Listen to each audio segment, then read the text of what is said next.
నిజంగానే ఇప్పుడు అల్లు అర్జున్ విషయానికి అలాగే కేటీఆర్ విషయానికి అందరి విషయానికి వస్తాను. ముఖ్యంగా ఒక వ్యక్తి గురించి మిమ్మల్ని అడగాలి, అది మీరు చెప్తారని నాకు తెలియదు కానీ బట్ నేనైతే ధైర్యంగా అడుగుతాను, మీరు ధైర్యంగా చెప్తారని నేను అనుకుంటున్నాను.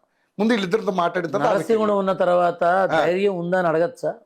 సారీ అయితే రైట్ రైట్ రైట్ సరే. ఇప్పుడు మొన్న అంటే ఎంతో ప్రతిష్టాత్మకంగా పాన్ ఇండియా లెవెల్లో అద్భుతమైనటువంటి సినిమా పుష్ప 2 రిలీజ్ అయింది. సో దాని వెనకాల ఇలాంటి వాతావరణం ఒకటి క్రియేట్ అయ్యింది. సో ఏంటి ఇదంతా జరగడానికి గల కారణం ఏంటి? దీని వెనకాల కేవలం రేవంత్ రెడ్డి పేరు ఆ సభలో అల్లు అర్జున్ పలకనందుకే ఆయన దీన్ని చాలా ప్రెస్టీజియస్ గా తీసుకుని ఒక సీఎం పేరే మర్చిపోతాడా, ఒక పాన్ ఇండియా స్టార్, ఒక ఐకాన్ స్టార్ అల్లు అర్జున్ అన్న విధంగా దాన్ని అంటే కక్షపూరితంగా ఇరికించే ప్రయత్నం చేశాడనేది కొంతమంది ఇది బీఆర్ఎస్ పార్టీకి సంబంధించినటువంటి వ్యక్తులు, అందులో ముఖ్యంగా వర్కింగ్ ప్రెసిడెంట్ అయినటువంటి కేటీఆర్ మాట్లాడినటువంటి మాట.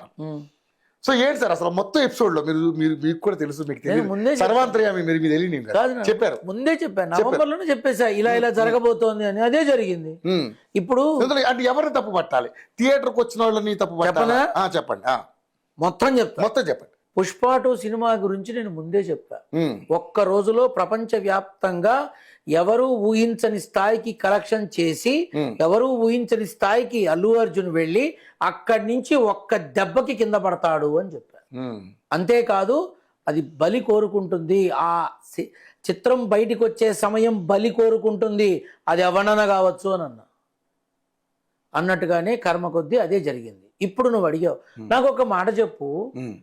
ఆ పిల్లవాడి తండ్రి 30,000లో 12,000 పెట్టి టికెట్లు కొని వచ్చాట. 2 రోజులు ఆగితే చచ్చిపోతారా పిల్లలు కానీ మా పెళ్ళం కానీ? ఇప్పుడు నిజంగానే పోగొట్టుకున్నావుగా భార్యని, నీకు జీవితాంతం నీ చెయ్యి పట్టుకొని తోడుగా ఉండి పిల్లల్ని పెంపకంలో ప్రథమ పాత్ర వహించేది ఆ స్త్రీమూర్తి, ఆ తల్లి పోగొట్టుకున్నావుగా. పిల్లవాడిని 2 పీకి కూర్చో ఇంట్లో, నువ్వు చంపేస్తా, సినిమా ఏంటి, స్కూల్కి వెళ్ళు, సినిమా నేను చూపిస్తా, నువ్వు మంచిగా ఫస్ట్ క్లాస్ రా అని చెప్పి పిల్లవాడిని ఆపుంటే ఈ కర్మ ఉండేదా? ఉండేది కాదు కదా, తల్లి దక్కేది కదా. అది పక్కన పెట్టు. ప్రతి సినిమాకి నేను వస్తున్నాను, అలానే వచ్చాను, ఎవరిని బాధ పెట్టడానికి కాదు, కానీ నన్ను ఎందుకు ఇంత అల్లరి చేస్తున్నారు అని అల్లు అర్జున్ అంటున్నాడు. నేను ఏదైతే చెప్పానో, సినిమా ఏదైతే ఉందో మొదటి సినిమా లాగా రెండో సినిమా ఉండదు. మొదటి సినిమాకి వచ్చినంత పేరు ప్రఖ్యాతులు రెండో సినిమాకి ఆ రకంగా ఉండవు. మొదటి సినిమా ఇచ్చిన ఆ ఇంట్రెస్ట్ రెండో సినిమా ఇవ్వదు. కానీ మొదటి సినిమా కన్నా రెండో సినిమా అల్లు అర్జున్ జీవితంలో మర్చిపోలేడు అని అన్నా. ఏం జరిగింది? అదే జరిగింది. రెండో రోజు నుంచి ఆ సినిమాకి నెగిటివ్ టాకే వచ్చింది. రెండో రోజు నుంచి ఆ సినిమా మొదటి దానిలాగా లేదనే అన్నారు. పాటలు కానీ ఇంకోటి కానీ లేదని అన్నారు. ఈ పోలీసు యంత్రాంగం వారు అనుమతి మాకు తీసుకోవాలి అని అన్నప్పుడు అప్పటిదాకా బయటికి రాని లెటరు లాస్ట్ మినిట్లో లెటర్ బయటికి ఎలా వచ్చింది? పర్మిషన్ తీసుకున్నాము ఇదిగోండి అని చెప్పి అప్పుడెందుకు తీశారు? సంధ్యా థియేటర్ వాళ్ళ దగ్గరికి హీరో వస్తున్నారని వాళ్ళకి తెలిసే ఉంటుంది. ఇప్పుడు పోలీసు వైఫల్యం అంటావా, యాజమాన్యం వైఫల్యం అంటావా? సరే ఓకే, సినిమాకి నువ్వు వస్తాను అని అనుకున్నప్పుడు కామ్గా రా, కామ్గా వచ్చి కామ్గా వెళ్ళిపో, ఇలా జరగాలి. కానీ సహజంగా అభిమానుల కోసం తను చేసిన పని ఏదైతే ఉందో ఈరోజు నిద్ర లేని క్షణాలను ఇచ్చింది. ఇది ఎవరి కర్మ? అవునా?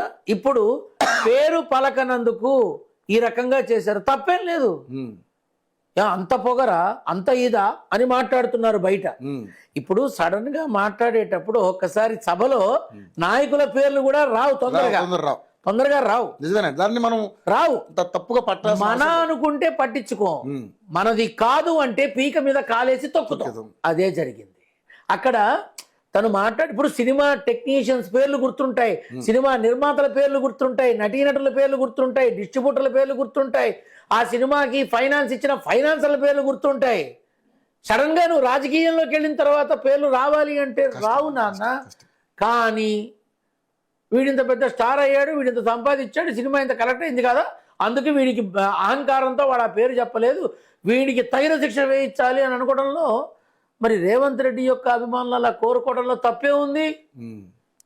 అది ఒక కర్మ, అవునా? ఇప్పుడు అసెంబ్లీలో పుష్ప గురించి మాట్లాడారంటే ఈ అసలు నిజంగా అసెంబ్లీలో చర్చ జరిగే స్థాయికి ఆ సినిమా ఉందా? 1700 కోట్లు వసూలు చేసింది కదా. అది కాదు, అసెంబ్లీలో ఏం అవసరం? ఈ హామీలో ఏమన్నా ఉపయోగపడుతోందా? ఏమన్నా అవుతోందా? ఈ హామీలకి అది ఏమన్నా ఉపయోగపడుతుందా? అది ఇక్కడే కాదు, ఢిల్లీ వెళ్ళి అక్కడ కూడా మాట్లాడాడు ఆయన. దేనికి, ఎందుకు, ఏం అవసరం? ఒరిదినమ్మ గడుపు బంగారం అయిపోరు. ఎవడు పడితే వాడు హాస్పిటల్కి, సినిమా వాళ్ళు రాలేదు, వీళ్ళు రాలేదు, వాళ్ళు రాలేదు అంటున్నారు. ఓకే, బానే ఉంది. అందరూ కలిసి ఓ 2 కోట్లు ఏవో ఇచ్చారట. ఎవరు? ఆ పిల్లవాడి తండ్రికి. దేనికి, ఎందుకు? నెంబర్ 1 నష్ట నివారణ. నష్ట నివారణ, చేతులు దులుపుకోవడం. నష్ట నివారణ అది కాదు నాన్న. నన్ను అడుగుంటే చెప్పేవాడిని. 70 లక్షలు పెడితే గానీ ఇల్లు రాదు. 2 పిల్లలకి చదువు చెప్పించాలంటే సంవత్సరానికి 3 లక్షలు వేసుకున్నా 15 సంవత్సరాలు 45 లక్షలు అక్కడికి పోతుంది. అవునా? దైనందిన ఖర్చులు కావాలి అన్నా కూడా అన్నీ అవుతాయి. మహా అయితే ఓ 15-20 సంవత్సరాలు కూడా ఉండవు. అవి ఉంటాయా డబ్బు? నువ్వు కొంటే ఇల్లు ఉంటుందేమో. అవునా? ఇది పక్కన పెట్టు.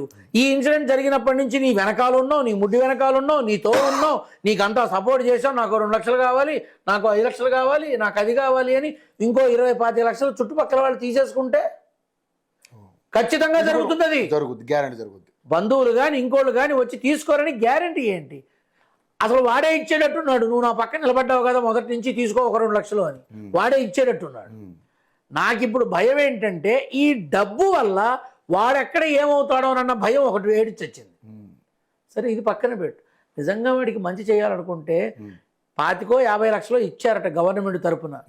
దాని బదులు అతనికి అతని అర్హతకి తగిన విధంగా ఒక గవర్నమెంట్ ఉద్యోగం ఇచ్చి ఉంటే, ఏ మున్సిపాలిటీ కార్పొరేషన్లోనో, ఏ మెడికల్ గానో, రెవెన్యూలోనో, ఏ సెక్రటేరియట్లోనో ఒక ప్రభుత్వ ఉద్యోగం ఇచ్చి ఉంటే చచ్చేదాకా చక్కగా గవర్నమెంట్ ఎంప్లాయీగా ఉంటాడు. పిల్లలకి మంచి భవిష్యత్తు ఇవ్వడానికి పునాది పడుతుంది, అన్నీ బాగుంటాయి. అది ఎవరు చేయరే? వాళ్ళు కూడా చేతులు అంతే.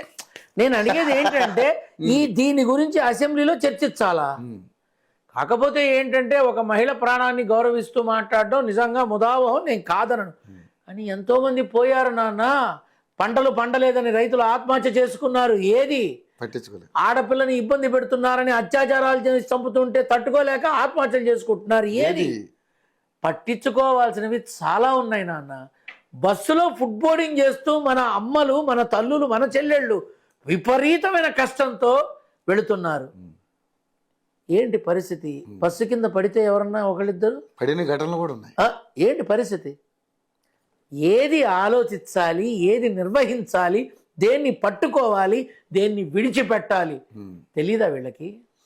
సో ఈ ఉన్న 6 గ్యారెంటీలు కానీ వీళ్ళు ఇచ్చిన హామీలు ఏమన్నా సరే నెరవేర్చడానికి వాళ్ళ దగ్గర డబ్బు లేదు కాబట్టి ఏదో ఒకటి డైవర్ట్ చేయాలనే ఉద్దేశంతో ఇలాంటివన్నీ ఎత్తుకున్నారనేది చాలా మంది మీలాంటి విజ్ఞులు, చాలా మంది రాజకీయ ప్రముఖులు, చాలా మంది రాజకీయ విశ్లేషకులు మాట్లాడుతున్నట్టు మాటలు. అందులో నిజం ఉందా లేదా? ఇప్పుడు జరుగుతున్నది అదే అయినప్పుడు నిజం ఉందా లేదా నన్ను అడుగుతావేంది? జరుగుతోంది అదేగా. అదే కానీ అంటే జరుగుతోంది ఏంటి అది? ఇప్పుడు నన్ను రాజకీయ ఇప్పుడు కామెంట్స్ లో నేను ఎగనెస్ట్ గా మాట్లాడుతున్నారని ఇక నువ్వు పెట్టిన తర్వాత దీనమ్మ గడుపు గాలిపోయిన 1 లక్ష ఉంటాయి.